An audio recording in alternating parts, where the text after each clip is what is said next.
In the heart of a quaint village nestled among rolling hills, there lived a man named Jacob, known to all as the village carver. Despite his humble beginnings and meager means, Jacob lived a life rich in happiness and contentment, all thanks to his extraordinary talent and unwavering passion for sculpting. From a young age, Jacob had possessed a remarkable gift for carving wood. With his weathered hands and keen eye for detail, he brought to life intricate sculptures that captured the imagination of all who beheld them. His tiny workshop, tucked away on the outskirts of the village, was a haven of creativity, filled with the scent of freshly hewn wood and the sound of Jacob's tools dancing across the grain.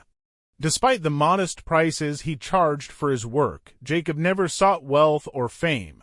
Instead, he found joy in the simple act of creation, pouring his heart and soul into each piece he crafted.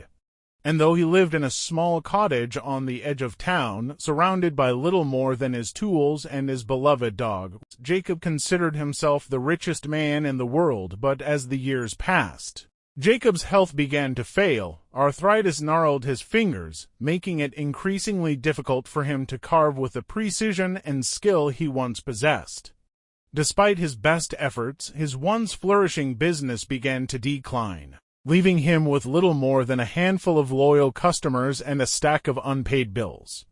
Yet, even in the face of adversity, Jacob refused to give up hope. With Rufus by his side, he continued to carve, pouring his heart and soul into each piece as if his life depended on it.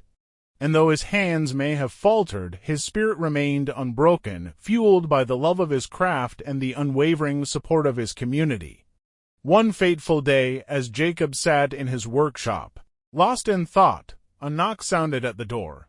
Startled from his reverie, he rose to answer it, only to find a group of villagers gathered on his doorstep, each carrying a piece of wood.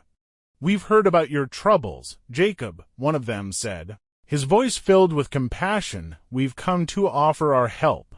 And so, with the aid of his friends and neighbors, Jacob embarked on his greatest masterpiece yet. Together, they carved and shaped, chiseling away the rough edges to reveal the beauty hidden within. And though Jacob's hands may have faltered, his vision remained clear, guiding their hands with a wisdom born of a lifetime spent in pursuit of his passion. Months passed, and as the sculpture neared completion, word spread throughout the village of Jacob's masterpiece. Visitors came from far and wide to witness the work of art taking shape before their eyes, marveling at the skill and dedication of the man who had brought it to life. Truly mattered. And when, at last, the sculpture stood complete, towering above them in all its glory, Jacob knew that he had achieved something truly extraordinary.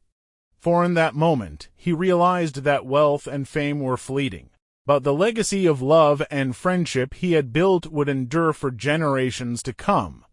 And so, as the sun set on the horizon, casting a warm golden glow over the village, Jacob stood among his friends and neighbors, his heart full to bursting with gratitude and pride. For though he may have been poor in material wealth, he was rich beyond measure in the love and admiration of those who knew him best.